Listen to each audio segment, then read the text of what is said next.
जय जिनेन्द्र। जय तत्वज्ञान पार्ट 17 में आपका स्वागत है। आज का हमारा टॉपिक है मनुष्य भव क्यों महत्वपूर्ण है, मनुष्य भव क्यों दुर्लभ कहा गया है, उसके बारे में थोड़ा विचार करते हैं। अव्यवहार राशि हम पढ़े थे पहली बार कि कितने अनंत जीव होते हैं, यहाँ पे भरे पड़े हुए हैं, ठूसे पड़े हुए हैं, यहाँ पे इतने जीव है। एक आत्मा सिद्ध जाती है तभी एक आत्मा इधर से बाहर निकलती है, इसलिए हम नमो सिद्धानम बोलते हैं, हमने सोचा हुआ है पहले। तो यहां से बाहर निकलते हैं, इसका अनंतवा भाग ही बाहर है, बाकी तो यहाँ तो ढूंसे पड़े हैं। इसको थोड़ा डिजिटल वे से भी कर सकते हैं, जैसे आजकल मार्स जुपिटर और सब कैसे कैसे बढ़ाते हैं, मिल्की वे दिखाते रहते हैं, व्हाट्सएप पे भी आते रहते हैं, तो इसको भी डिजिटल वे से कर सकते हैं। लेकिन ये मेरी लिमिटेशन है, तो इसको आप सिर्फ इमेजिन करना कि ये बहुत बड़ा गोला है, बहुत सारे जीव है, उसमें से एक अनंतवा पार्ट, एक बोलते ना, एक सुई जितना एक तिनका बाहर आता है व्यवहार राशि में, बस उतना ही आते हैं, बाकी तो यहाँ पे बाहर ही नहीं आते। फिर व्यवहार राशि में भी कहाँ जाते हैं, एक इंद्रिय मिलती है उनको, निगोद में जाते हैं, नियम से निगोद में।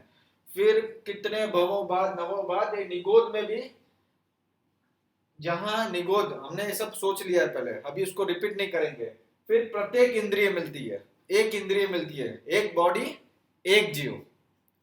फिर यहां से निकल के बहुत बहुत बहुत बहुत बहुत दुख सहन करने के बाद, या कभी कुछ लक मिल गया इनको, तब जाके यहाँ का अनंतवा भाग यहाँ मिल जाता है। यानी इसको आप जूम करो तो भी यहाँ भी अनंत जीव है, और इसमें से एक अनंतवा भाग इधर जाता है और छोटा हो गया। ओके, फिर दो इंद्रिय वाले का भी अनंतवा भाग तीन इंद्रिय में जाता है, एकदम उससे भी छोटा भाग तीन इंद्रिय में। फिर तीन इंद्रियों को भी इतने बड़े इतने सारे जीव है, वहां पे भी अनंत जीव है, उसका अनंतवा भाग चार इंद्रिय में जाता है, और चार इंद्रिय का भी अनंतवा भाग पांच इंद्रिय में आता है, पंच इंद्रिय मिलती है उसको। फाइव सेंस सब पढ़ चुके हैं हम, थोड़ा प्लीज रिवाइज कर लेना पीछे का। फाइव सेंसेस हम पढ़ चुके हैं, body, touch, smell, see, hear. तो ये पांचों मिलती है इनको पंचेंद्रिय में। इसमें भी पंचेंद्रिय में भी तीन भाग होते हैं, जलचर, थलचर और खेचर। यानी पानी में रहने वाले जीव, जमीन में रहने वाले जीव और उड़ने वाले जीव। उसमें भी दो कैटेगरी हो जाती है, तीरियंस की और मनुष्य की। तो तीरियंस में तो तीनों मिलेंगे, मनुष्य तो थलचर ही होंगे जनरली। तो उसमें से भी पंचेंद्रिय में भी ये कितने अनंत जीव है, इसमें भी जल में रहने वाले, जमीन में रहने वाले और उड़ने वाले पक्षी। जमीन में भी आप देखोगे तो तीरियंस की कितनी पॉपुलेशन है, आप देखो, कुत्ते, बिल्ली, चूहा, जो ले लेना है, पांच इंद्रिय जिसकी भी हो, ये तो हमको सिर्फ दिख रहा है। तो तीरियंस कितने भरे पड़े हैं, और उसमें से भी एक अनंतवा भाग मनुष्य का है। फिर से रिपीट करें, अव्यवहार राशि का अनंतवा भाग व्यवहार राशि में आता है, व्यवहार राशि का अनंतवा भाग जो निगोद में जाता है, उसका अनंतवा भाग प्रत्येक जीव में आता है एक इंद्रिय में। फिर प्रत्येक का उसका अनंतवा भाग दो इंद्रिय, उसका अनंतवा भाग तीन इंद्रिय, उसका अनंतवा भाग चार इंद्रिय, उसका अनंतवा भाग पांच इंद्रिय।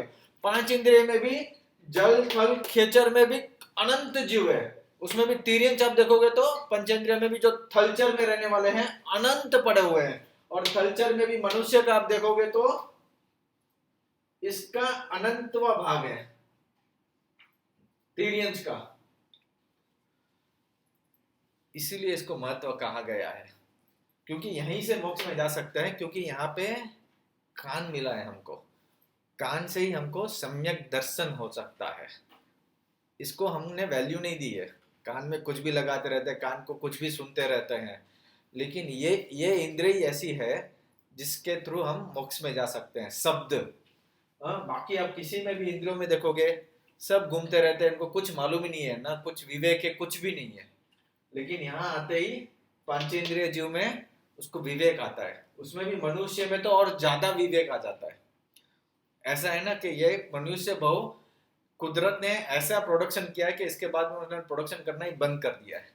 ये फाइनल प्रोडक्शन है, जैसे अपना मनुष्य भव। मनुष्य भव में भी आर्य देश और अनार्य देश। अनार्य देश मतलब जहां आत्मा की बात नहीं होती है। आपको मनुष्य बहु तो मिला, लेकिन आत्मा की बात ही नहीं होती है। जहां पे हम देखते हैं वेस्टर्न कल्चर्स में या कहीं पे भी कि बस खाओ पियो जलसा करो, बस ये बहु मिला है, एक बहु मिला है, जलसा करो, फिर किसने देखा है। तो और एक एक देश ऐसा होता है जहाँ आत्मा की बात होती है। तो वैसे देश में जन्म होना, आर्य देश में जन्म मिलना, वो भी कितना दुर्लभ है मनुष्य होने के बाद भी। फिर आर्य देश में मिलने के बाद भी आत्मा है, वो तो बात होती है। फिर आत्मा नित्य है, उसकी बात भी करना कि आत्मा परमानेंट है, आत्मा मरती नहीं है, आत्मा हमेशा रहती है कभी भी। ऐसी बातें करने वाला ऐसा कुल मिलना, जैसे हिंदू जैन हम आत्मा नित्य मानते हैं, आत्मा को अविनाशी मानते हैं, आत्मा कभी भी विनाश नहीं होती है, ऐसा कुल मिलना। हाँ, ये मिलने के बाद भी आत्मा करता है और भोगता है। हम खुद करते भी है और खुद भोगते भी है। वैसा हमको समाज मिलना, समाज में ऐसी बातें होना, सिर्फ यही मिलना, कुल मिलना। जैन धर्म मिल गया तो ऐसे नहीं, जैन समाज में मिलना है हमको वैसा, जहां ये सब बातें हो कर्ता भोक्ता की। फिर ऐसे माता पिता भी मिलना हमको जो मोक्ष में बात करें। आज कितने माता पिता हैं जो अपने बेटों को मोक्ष जाने के लिए प्रेरित करते हैं या मोक्ष जाने के लिए कहते हैं। खुद का एग्जाम्पल लेना, हम भी कहाँ डालते हैं, इंग्लिश मीडियम स्कूल में डालते हैं, बिजनेस पढ़ाते हैं, साइंस पढ़ाते हैं। क्यों?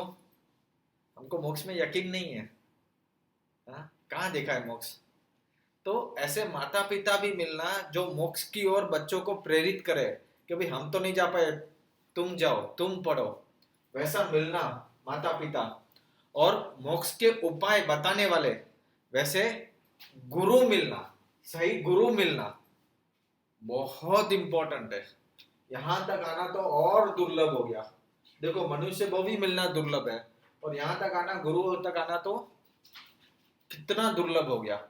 फिर गुरु भी मिल जाए, लेकिन उसकी वाणी को श्रद्धा करना कि हाँ सही है, क्योंकि सब कुछ प्रूव नहीं किया जा सकता है, एक्सपीरियंस से ही जाना जा सकता है बहुत कुछ चीजें।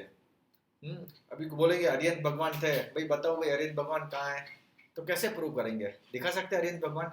अच्छा सिद्ध भगवान तो दिखा दो। तो फिर हमारा नवकार मंत्र एक गलत हो जाएगा ना, नमो अरिहंतानम बोलते हैं, नमो सिद्धानम। चलो आचार्य महाराज बता देंगे, उपाध्याय बता देंगे, साधु बता देंगे, लेकिन अरिहंत भगवान कहाँ बता पाएंगे, अभी हम दिखा पाएंगे? तो वो सुनने के बाद वो श्रद्धा भी आना, वो एक्सपीरियंस लाना, एक्सपीरियंस लाने के लिए हमको चारित्र मिलना है। कितना दुर्लभ हो गया। चारित्र मिलने के लिए भी हमको हमारी इंद्रियां भी, सब पांचों की पांचों इंद्रियां सुरक्षित होनी चाहिए। किसी के हाथ नहीं है, पांव नहीं है, आंख नहीं है, सुन नहीं पाते हैं, तो चारित्र भी कैसे पालेगा? तो इंद्रिय भी होना बहुत जरूरी है। इंद्रिया भी मिल गई तो आयुष्य भी लंबा होना जरूरी है। अभी तो हार्डली हम मनुष्य बहुत 100 साल का बोलते हैं आज। 100 में से भी हमारा आधा जीवन तो सोने में और वेस्ट में जाता है। तो वैसा आयुष्य भी बड़ा मिलना है। और आजकल बीमारी भी इतनी हो रही है, निरोगी अवस्था होना है। कोई रोग हो गया तो भी तकलीफ है, तो भी चारित्र नहीं पाल सकते, धर्म नहीं कर सकते हैं। तो बहुत है, इतनी सब कुछ हम पार करके आना है, कितना दुर्लभ है देखो। और आज हमको ये सब कुछ मिल गया है। आज हमारे पास मनुष्य बहु भी मिला है, हमको जैन कुल भी मिला है, हम आर्य देश में भी है जहाँ आत्मा की बात होती रहती है, भरत क्षेत्र में। हमको ऐसा समाज भी मिला है, कर्ता भोक्ता की बात होती है, माता पिता भी अच्छे मिले हैं। ओके, गुरु गुरु हमको ढूंढना है, सही से ढूंढना है। गुरु गुरु वही है जिसने आत्मा का एक्सपीरियंस किया है, उसी को गुरु बनाना, सबको गुरु नहीं बोलना है। तो गुरु बहुत बहुत बहुत बहुत बहुत दुर्लभ है, ये मिलना भी बहुत दुर्लभ है, उसके ऊपर श्रद्धा करना दुर्लभ है। दूसरी बात, अगर मिल भी जाए ना तो बहुत है। तो इसमें आत्म सिद्धि शास्त्र में बहुत अच्छा कहा गया है। कहाँ कहाँ पे वेरिएशन आएगा कि श्रद्धा पहले आएगी, ज्ञान बाद में आएगा, दर्शन और फिर ज्ञान। मैं बोलूंगा कि ज्ञान होना चाहिए पहले, फिर श्रद्धा होनी चाहिए, मेरे विचार है। क्योंकि श्रद्धा भी अंधश्रद्धा नहीं होनी चाहिए, श्रद्धा भी ज्ञान वाली होनी चाहिए। ओके, दर्शन भी ज्ञान वाला होना चाहिए। लेकिन दोनों एक ही पार्ट, एक ही कॉइन के दो पार्ट है। ओके, दोनों साथ में ही रहते हैं। फिर चारित्र करना है हमको, तो इसमें हमको खास ध्यान रखना है हमारी सारी इंद्रिया स्वस्थ रहे, हम निरोगी रहे, इंद्रिया हमको पूर्ण हो। ओके, और आयुष्य का ध्यान रखे तो ही हम धर्म कर पाएंगे। तो इसमें इतनी दुर्लभ है, हम इतना कुछ पार कर चुके हैं, तो हम और अपना आयुष्य वेस्ट नहीं करें, और जितना टाइम मिले उसमें ये यकीन करें कि ये मैं नहीं हूं, पुद्गल में नहीं हूं। लेकिन क्या ये बोलने से हो जाएगा कि मैं पुद्गल नहीं हूं, मैं पुद्गल नहीं हूं, मैं पुद्गल नहीं हूं? हो जाएगा? ये मेरी बिल्डिंग नहीं, मैं बोलूं अगर ये बिल्डिंग मेरी है, ये बिल्डिंग मेरी है, ये बिल्डिंग मेरी है, तो मेरी हो जाएगी। मैं प्राइम मिनिस्टर हूं, मैं प्राइम मिनिस्टर हूं, मैं प्राइम मिनिस्टर हूं, बोलने से हो जाऊंगा? दूध में घी है, दूध में घी है, दूध में घी है, बोलने से हो जाएगा?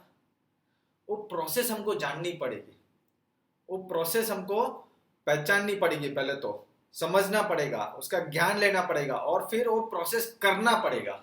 तो दर्शन ज्ञान चारित्र है, ज्ञान दर्शन चारित्र, वो हमको करना पड़ेगा। हाँ, तो आज हमको हम इतना आगे बढ़ चुके हैं, तो हम वो प्रोसेस जरूर समझे, जाने और करे। सबको खुद को करना पड़ेगा, कोई मैजिक से कोई कर दे, भगवान भी हमारे कर्म नहीं मिटा सकते, हमको हमारे कर्म खुद ही पुरुषार्थ से करने पड़ेंगे।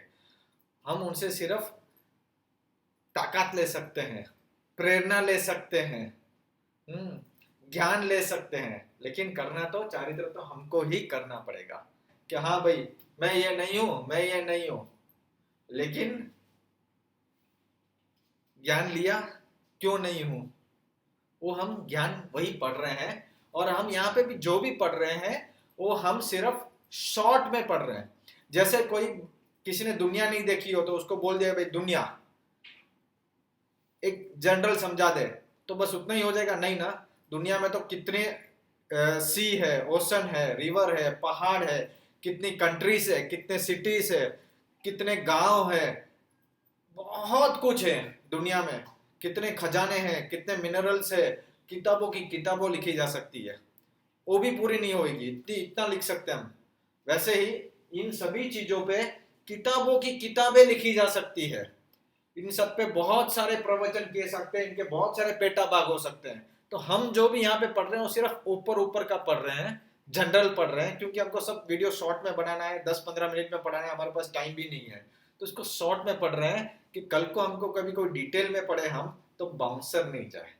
ओके, तो ये खास ख्याल रखना है, और नहीं समझ में आएगा क्योंकि बहुत ऊपर ऊपर का पढ़ रहे हैं हम, तो इसको आपको थोड़ा थोड़ा सुन के चिंतन करना है, क्या इतने जीव है कि नहीं है, एक इंद्रिय में इतने जीव है कि नहीं है, एक्सक्यूज मी, दो इंद्रिय में इतने जीव है कि नहीं है, मनुष्य इतना दुर्लभ है क्या, मनुष्य को दूसरी बार नहीं मिलेगा क्या? और उसके बाद ऐसे ऐसे माँ बाप, गुरु, श्रद्धा, ये सब आना कितना मुश्किल है। इसका हम डीप चिंतन करें तो हमको मालूम पड़ता है कि बहुत प्रोबेबिलिटी कम हो जाती है आत्मा की मोक्ष में जाने की, बहुत कम प्रोबेबिलिटी होती है कि कुछ ही जीव आत्मा जा सके, क्योंकि उसको यहां से निकल के और ये सब दुर्लभ चीजें मिलना, और फिर उसको चारित्र पालन करके जाना कितना दुर्लभ है। हमारा नसीब बोलिए, हमारे कर्म बोलिए, हमारे गुड लक बोलिए, हम इस प्रोबेबिलिटी के बहुत नजीक है, बहुत नजीक है। भले हम दुष्म काल में पैदा हुए हो, लेकिन बहुत नजीक तक आ गए हैं। तो मेरी आप सबसे यही प्रार्थना रहेगी कि हम इसको व्यर्थ नहीं जाने दें, इस प्रोबेबिलिटी को सक्सेस बनाएं। हम बहुत कुछ पार करके आए हैं, और क्योंकि मनुष्य को मिलना ही बहुत दुर्लभ है। उत्तराधन सूत्र में आता है, इसके 10 एग्जाम्पल आते हैं, वो 10 एग्जाम्पल सुनेंगे ना तो हमारा दिमाग काम नहीं करेगा कि मनुष्य को मिलना इतना दुर्लभ है करके, ऐसे ऐसे एग्जाम्पल्स दिए गए हैं। मैं भी उसको एक बार ठीक से पढ़ के फिर उसका भी एक अपन सेशन बनाएंगे। तो इतना दुर्लभ है, और उसके बाद ये सब मिलना, आज हम इतने नजीक पहुंच गए, तो प्रार्थना रहेगी कि हम भी अपना आत्मा का जरूर कल्याण करें। और ये सब हमको, जब आप सुन रहे हैं तो हमको आत्मा का मतलब इंटरेस्ट है, तो हम अपना जीवन व्यर्थ ना गवाएं, और ये जरूर यकीन करें कि ये मैं नहीं हूँ। श्रद्धा तो रखे ही रखे, लेकिन इसको एक्सपीरियंस भी करें, ठीक से समझे इसको। मैं भगवान हूँ, मैं भगवान हूँ, मैं आत्मा हूँ, सही है, वो निश्चय में रखना है, लेकिन उसको समझना भी है, एक्सपीरियंस में लाना है। बस यही मेरी प्रार्थना रही कि आज के लिए वीडियो बहुत बड़ा हो गया है। जय जिनेन्द्र।